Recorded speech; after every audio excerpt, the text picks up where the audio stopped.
জানেন তো সেই বিখ্যাত ডায়লগ আমাদের মহান বাঙালি মুজিবুর রহমান দিয়েছিলেন। কি বলেছিলেন উনি?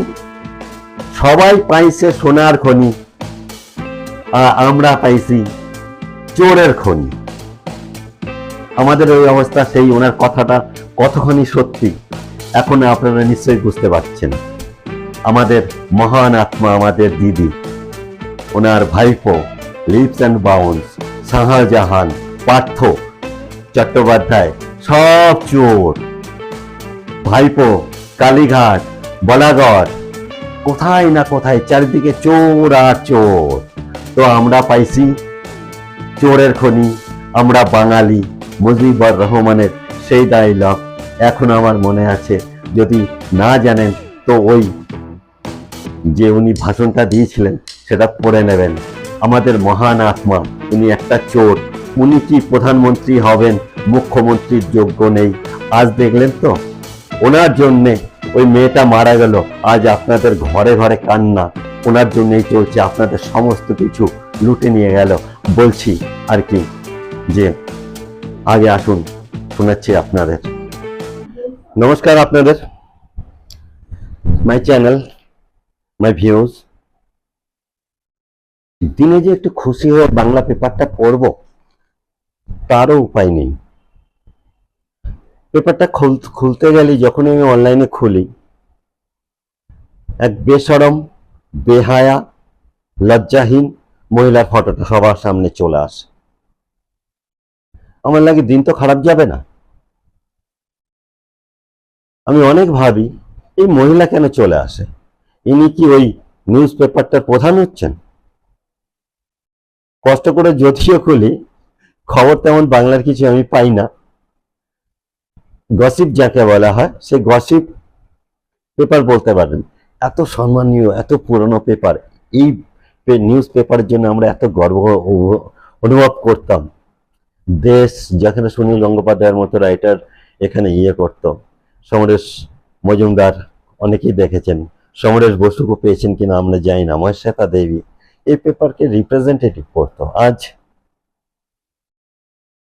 এক বেহায়া মহিলা, সকালে উঠেই দেখো ওনাকে, পেপারটা খুলতে ইচ্ছা করে না। কোথায় রেপ হয়েছে, কোথায় কি হয়েছে, উত্তরপ্রদেশে কে কি করলো, বিহারে কে কি করলো, এইসব বাংলার খবর নেই। বাংলার ওই মেয়েটা কার সাথে পালিয়ে গেছে, কে কোথায় বিয়ে করলো, ভালো লাগে না এসব। মানে কোথায় যেন গ্রেডটা আমাদের নেমে গেছে। বলে না, বাঙালি লোক যেটা পছন্দ করে সেটাই লোকেরা দেখে। আমার মনে হচ্ছে গ্রেড আমরা নামিয়ে ফেলেছি। যাই হোক, আমি ওই মহিলাকে নিয়ে কথা বলছিলাম। মহিলার অ্যাটিটিউড কি? সবসময় পাওয়ারে থাকবো, আমি সব থেকে বড়, আর থাকার জন্য যা ইচ্ছা তাই করব আমি। কিভাবে মেয়েটাকে মারলেন, ডাক্তারকে? কেন হয়েছিল ডাক্তারকে মারা? ও তো রাস্তায় ঘুরে বেড়াচ্ছিল না, আর রেপ হয়ে গেছে।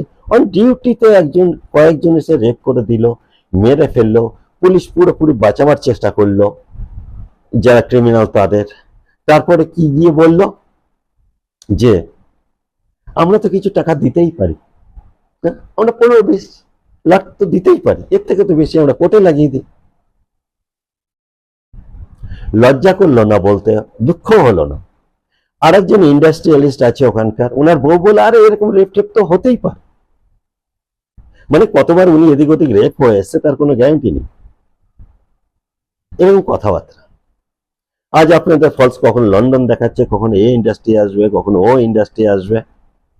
মুড়ি ব্যাচ, ঝাল মুড়ি, চায়, এছাড়া কিচ্ছু নেই। জানেন তো, কদিন পর আপনাদের যাদের বাবু বাবু বলে, স্যার স্যার বলে, যে চায় মুড়ি ব্যস্ত না, আপনাদের এটা খাবেন কি ওটা খাবেন স্যার, বাজারে গিয়ে ভালো মাছটা দেখতেন আপনারাই। ঝালমুড়ি, অপমান করছি না, এটা বলতে আমার ভীষণ কষ্ট লাগছে যে এই অবস্থাটা কি হলো আপনাদের। শুধু আপনার না, এরপর আরো 32,000 আরো আসছে। প্রত্যেকটা ঘরে কান্নার রোল হবে, প্রত্যেকটা ঘরে ঘরে। কি হচ্ছে চালাকিটা এবার আমি বলি। মহিলা কি করছে? সুপ্রিম কোর্টে এরা যে ডিসকাশন করেছে আর এখনো যে ডিসকাশনের মধ্যে ফারাক। চাকরিটা গেল কেন আপনাদের? চাকরিটা এই কারণে গেল কি ওই 6,000 যে টেন্টেড যারা ঘুষ দিয়ে চাকরি পেয়েছে তাদের বাঁচাবার জন্য। কারণ যারা ওই ঘুষটা দিয়েছে আমি অনেক দেখেছি, তারা হচ্ছে গিয়ে পাওয়ারফুল পলিটিক্যাল লোকের কাছ থেকে এসছে। ঠিক আছে, আমি 10 লাখ টাকা দিয়ে দিচ্ছি, চাকরিটা করিয়ে দে। আর সমাজে এরা আমাদের ওখানে পাওয়ারফুল, এই যে 6,000 হচ্ছে, ব্যাস এদের বাঁচাতে হবেই না, এরা মুখ খুলবে।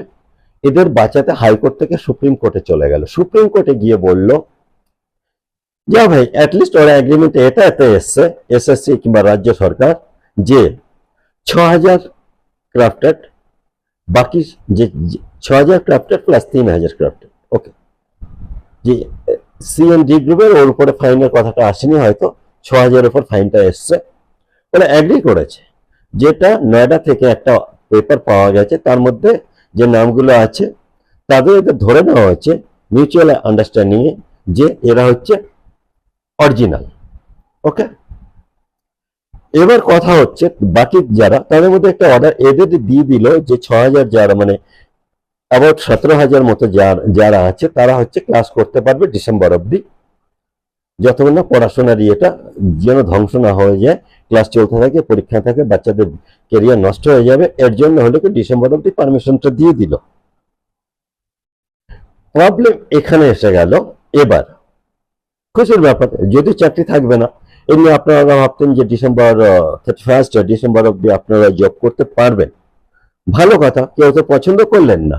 কিন্তু তার থেকে বড় একটা বিপদ এসছে আপনাদের মাথাতে এই মুহূর্তে, যে ইন্ডিকেশন ওখানে রয়েছে যে বাকি 6,000 রয়েছে ওদের ফাইন রিটার্ন, মাত্র স্যালারি রিটার্ন উইথ 12%। এবার দেখুন মজা খানা, ওরা কারা? ওরা কারা যে 6,000 দেবে? সুপ্রিম কোর্টে তো ওটা দেখে দিয়েছে যে এরা ছাড়া বাকি 6,000 এরা হচ্ছে ক্রাফটেড। ওখানে কিন্তু 6,000 মতন রয়েছে স্যার, 6,000 মতন রয়েছে। 6,000 কে কে ইন্ডিকেশন নেই, ওরা মেনে নিয়েছে কাটছাট করে 6,000 মতন। 6,000 ইন্ডিকেশন নেই যে এরা, ওটা সিবিআই এর কাছে আছে। কিন্তু সিবিআই বের তো করবে না, জিম্মেদারি তো সিবিআই এর নয়, জিম্মেদারি তো ওদের হচ্ছে যারা পরীক্ষা নিয়েছে, তাই না? এসএসসি ওয়েস্ট বেঙ্গল সরকারকে লিস্ট দিয়ে দেবে, ওয়েস্ট বেঙ্গল সরকার দেখে নেবে বাকি স্যালারি ব্যাগের যে লিগ্যাল ইস্যু। কিন্তু লিস্টে তো এসএসসি কে দিতে হবে যে 6,000 কারা যে টেন্টেড রয়েছে। এবার উপর থেকে একটা চাপ গেছে, উপরে পলিটিক্যাল ব্যাকগ্রাউন্ড থেকে, যে ভাই 6,000 আমার ছেলের নাম নেই তো, আমি কিন্তু ছাড়বো না 6,000 যদি আমার নাম থাকে, আমার ছেলের নাম থাকে। ভাই চাকরি গেছে, আমি খাইয়ে দিতে পারবো, কিন্তু আমি 60-70 লাখ টাকা কে দিতে যাবে? এবার বুঝুন আপনাদের ফাঁসাচ্ছে এটা কথা। এবার বলছে first session, second session, third session, এর মধ্যে যারা চাকরি পেয়েছে তারা হচ্ছে গিয়ে অরিজিনাল। বাকি 8খানা সেশন ছিল স্যার, বাকি 3টের পরে আরো 5টা সেশন ছিল, তারা সব ডুপ্লিকেট। এটা তো হাইকোর্টে বলেননি আপনারা, না সুপ্রিম কোর্টে বলেছেন আপনারা? এসব কোর্টের সাথে তো আপনার কোনো কথাই হয়নি। আমি জানি না ফার্স্ট সেকেন্ড থার্ডে কত এমপ্লয়ি ওখানে চাকরি পেয়েছে, হতে পারে ওখানে 6,000 পেয়েছে। বাকি 5টা সেশন যেটা হয়েছে সেটাতে হয়তো 20,000 হয়েছে। তার মানে এটা ওরা বলছে আসলে 6,000ই অরিজিনাল, বাকি 20,000 ডুপ্লিকেট। ওভারঅল এটা গিয়ে দাঁড়ালো যে কোর্টের অর্ডার এসছে তার সাথে কোনো ম্যাচিং নেই, কিছু নেই। এবার যে ওই 6,000 টাকা তারা কারা দেবে? আপনারা যারা নন টেন্টেড, মানে যারা অরিজিনাল চাকরি পেয়েছেন, ওই টাকাটা আপনাদের দিতে হবে। এর জন্য এসব লিস্ট বের করছে না। কালকে বের করার কথা ছিল 21 তারিখ 6টা অব্দি, না বেরোয়নি। কেন বেরোয়নি? কেননা একবার যদি লিস্ট বের হয়ে যায় তো পার্টির মধ্যে ডিস্টার্ব চলে আসবে, সবাই মারতে যাবে ওদের ভাই মন্ত্রীদের, মন্ত্রীদের ভাইপো, মন্ত্রীদের ছেলে, মন্ত্রীদের জামাই, এরা সবাই চাকরি পেয়েছে, মন্ত্রী বলবো না, পার্টির যে লিডার্স আছে ওরা। এবার ওরা তো টাকা দিতে রাজি নয়, তাহলে টাকাটা কারা দেবেন? আপনারা দেবেন, যারা অরিজিনাল টিচার, যারা কোনো রকম পড়াশোনা করে আর চাকরিটা পেয়েছিলেন তাদের জন্য। আর চাকরি আপনাদের কেরিয়ার সমস্ত কিছু নষ্ট করলো কে? রাজ্য সরকার। তাই এসএসসি করে, এবার রাজ্য সরকার বলতে পারেন না এসএসসি জিম্মেদারি আমরা যাই না, এসএসসি যে প্রধান হয়েছে পার্থ ঘোষ নেব, ওকে জেলে পাঠিয়ে দিচ্ছি, ও জেলেই থাকবে, এটা বলতে পারে না। এটা বলতে পারে না যে আমি করেছিলাম, পার্থ ঘোষ তো চলে গেছে, পার্থ চ্যাটার্জি না পার্থ ঘোষ, খুব ভুল হলে ক্ষমা করবেন আমাকে। তো ওরা তো জেলে বসে আছে, আমরা কি জানি ভাই ওরা ঠকিয়েছে না। রাজ্য সরকারকে এসএসসিকে জিম্মেদারি নিতেই হবে। কম্পেনসেশন, আপনাদের লাইফ পুরো খারাপ করেছে সরকার। ভাবুন, লুট করে খেয়েছে আপনাদের, এখনো তো 26,000 দেখতে পাচ্ছেন, এরপর আরো 32,000। প্রত্যেকটা ঘরে আগুন লেগে যাবে, না খেয়ে মরবে। আর জানেন তো একবার টেন্টেড যদি হয়ে যায়, আগে চাকরিও পাওয়া যায় না। মানে অ্যাটলিস্ট আমি 6,000-এর কথা বলছি। বয়স বেড়ে যাচ্ছে আপনাদের। এই যে যারা মাধ্যমিকে চাকরি করছে, আমি জানি না হাইকোর্ট সুপ্রিম কোর্ট কি করবে, এদের যদি টেন্টেড করে দেয় যে আপনারা ইলিগালি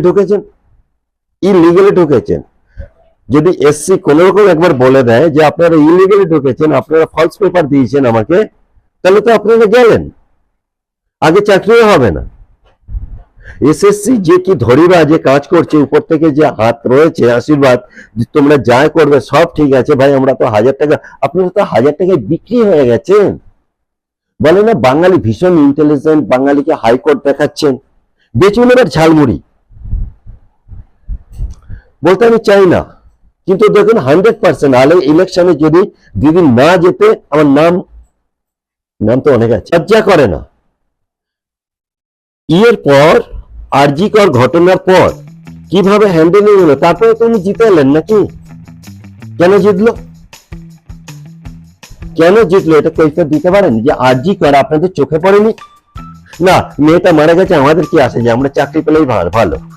প্রতিটা পরিবার 1,000 টাকা থেকে 1,300 টাকা করে দেওয়া হলো, বেশ খুশিতে আছেন আপনারা।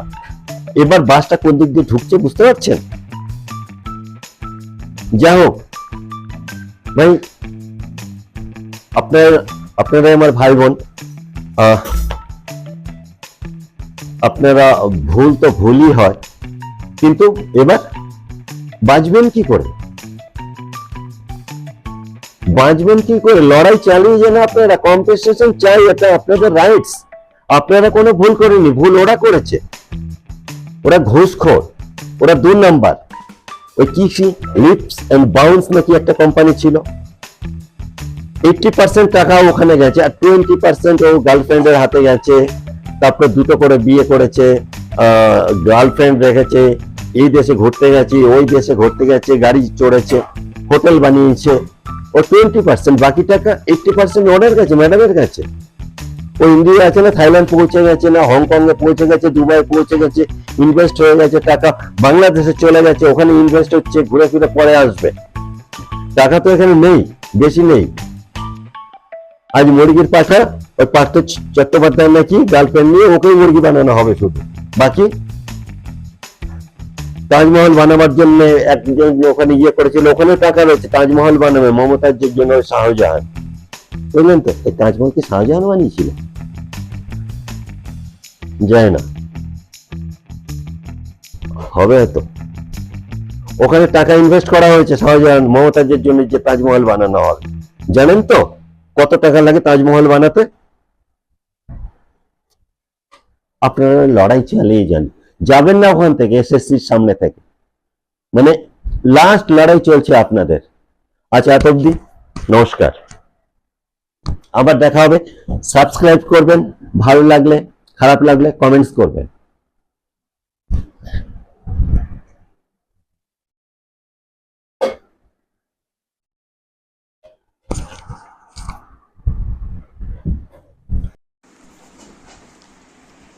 বাংলা একটা দেবে, হিন্দিতে একটা দেবে।